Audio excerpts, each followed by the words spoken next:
Assalamualaikum warahmatullahi wabarakatuh.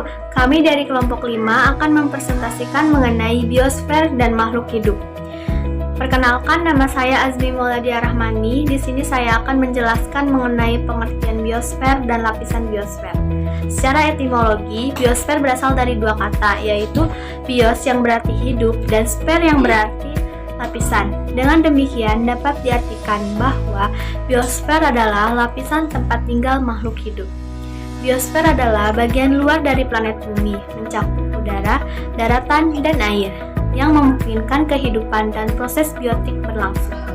Menurut geofisiologi, biosfer adalah sistem ekologis global yang menyatukan seluruh makhluk hidup dan hubungan antar mereka, termasuk interaksinya dengan unsur litosfer atau batuan, hidrosfer atau air, dan atmosfer atau udara. Lapisan biosfer terdiri dari 3 lapisan, yaitu litosfer, hidrosfer, dan atmosfer. Litosfer adalah lapisan kulit bumi, tempat di mana makhluk hidup darat tinggal dan melangsungkan kehidupannya. Kedua adalah hidrosfer. Hidrosfer adalah lapisan air, merupakan tempat tinggal bagi makhluk hidup akuatik dan merupakan sumber dari air yang mengalami siklus untuk terjadinya hujan. Yang ketiga adalah atmosfer. Atmosfer atau lapisan udara, sumber kehidupan bagi makhluk hidup, karena dari sanalah gas-gas yang diperlukan untuk respirasi dan proses fotosintesis diperoleh. Bahkan unsur hara dalam bentuk gas yang dibutuhkan oleh tumbuh-tumbuhan yang diperoleh dari atmosfer. Sekian materi dari saya. Materi selanjutnya akan dilanjutkan oleh Sulistia Azahra. Kenalkan, nama saya Sulistia Azahra. Di sini saya akan menjelaskan materi mengenai biosfer sebagai struktur lapisan bumi. Biosfer merupakan sistem kehidupan paling besar karena terdiri dari gabungan ekosistem yang ada di planet bumi. Sistem ini mencakup semua makhluk hidup yang berinteraksi dengan lingkungannya sebagai kesatuan. Selanjutnya yaitu mengenai biosfer sebagai peta lokasi cagar biosfer di Indonesia.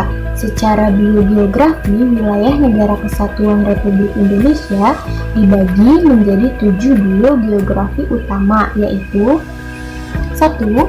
Sumatera, 2. Jawa dan Bali, 3. Kalimantan, 4. Nusa Tenggara, 5. Sulawesi, 6. Maluku, dan 7. Papua. Cagar biosfer adalah situs yang ditunjuk oleh berbagai negara melalui kerjasama program Med UNESCO untuk mempromosikan konservasi keanekaragaman hayati dan pembangunan berkelanjutan berdasarkan pada upaya masyarakat lokal dan ilmu pengetahuan yang handal. Terima kasih. Materi selanjutnya akan disampaikan oleh Siti Hovifah. Perkenalkan, nama saya Siti Hovifah Awalia, NPM 0371190095. Selanjutnya, saya akan menjelaskan mengenai pengertian makhluk hidup. Definisi makhluk hidup dalam biologi dan ekologi organisme dalam bahasa Yunani yaitu organon, yang berarti alat, adalah kumpulan molekul-molekul yang saling memengaruhi sedemikian sehingga berfungsi secara stabil dan memiliki sifat hidup. Istilah organisme kompleks mengacu pada organisme yang memiliki lebih dari satu sel.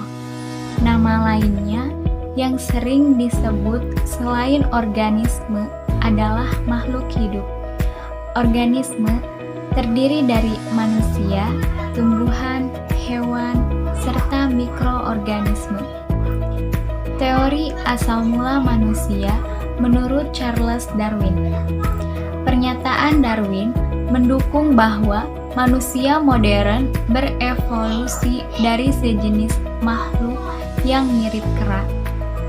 Selama proses evolusi tanpa bukti ini, yang diduga telah dimulai dari 5 atau 6 juta tahun yang lalu, dinyatakan bahwa terdapat beberapa bentuk peralihan antara manusia modern dan nenek moyangnya.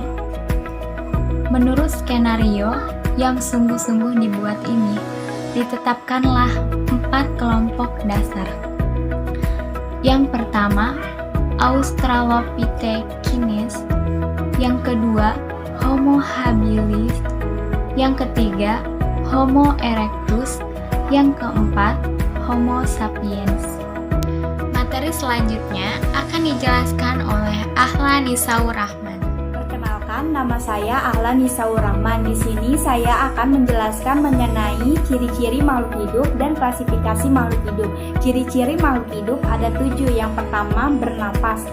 Makhluk hidup memiliki ciri utama yaitu bernapas. Ketika bernapas, makhluk hidup menghirup oksigen dan mengeluarkan karbon dioksida. Yang kedua, bergerak.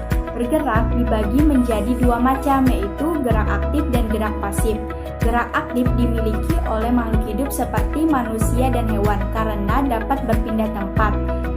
Berpindah tempat ini dilakukan dengan menggunakan kaki, menggunakan sayap, dan menggunakan sirip. Sedangkan tumbuhan memiliki gerak pasif karena tidak dapat berpindah tempat. Yang ketiga, peka terhadap rangsangan.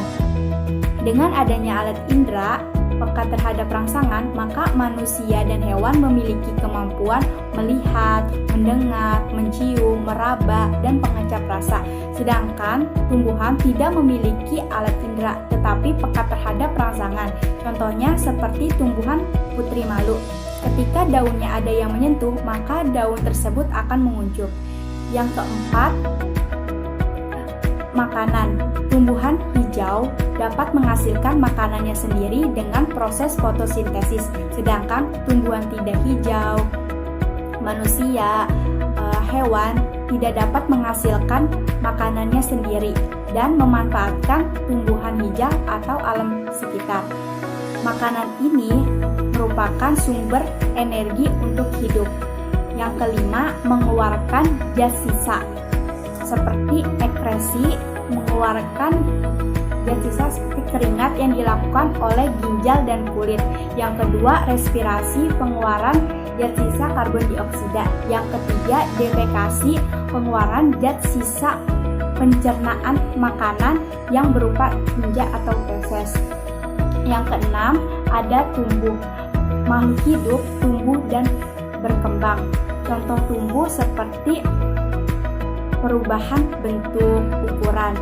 Yang ketujuh, ada perkembangbiakan. Perkembangbiakan dilakukan untuk menghasilkan keturunan. Contoh perkembangbiakan ada melahirkan, bertelur.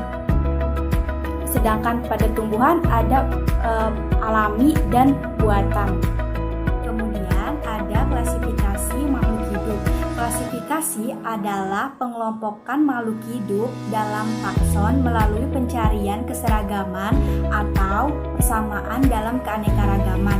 Makhluk hidup yang diklasifikasikan dalam satu kelompok atau takson tertentu memiliki persamaan-persamaan sifat atau ciri-ciri.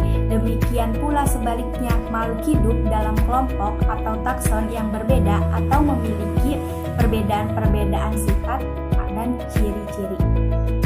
Selanjutnya, kesimpulan akan disampaikan oleh Siti Humaira Zahra. Siti Humaira Zahra yang menyimpulkan dari materi yang telah dibahas, yaitu biosfer adalah bagian terluar dari planet bumi yang mencangkup air, udara, dan daratan yang memungkinkan kehidupan dan tempat proses biotik berlangsung. Definisi makhluk hidup dalam biologi dan ekologi organisme adalah kumpulan molekul-molekul yang saling mempengaruhi sedemikian sehingga berfungsi secara stabil dan memiliki sifat hidup.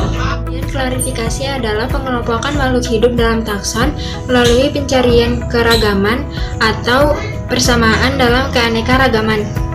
Terima kasih atas perhatiannya. Mohon maaf jika ada kesalahan dari kelompok kami.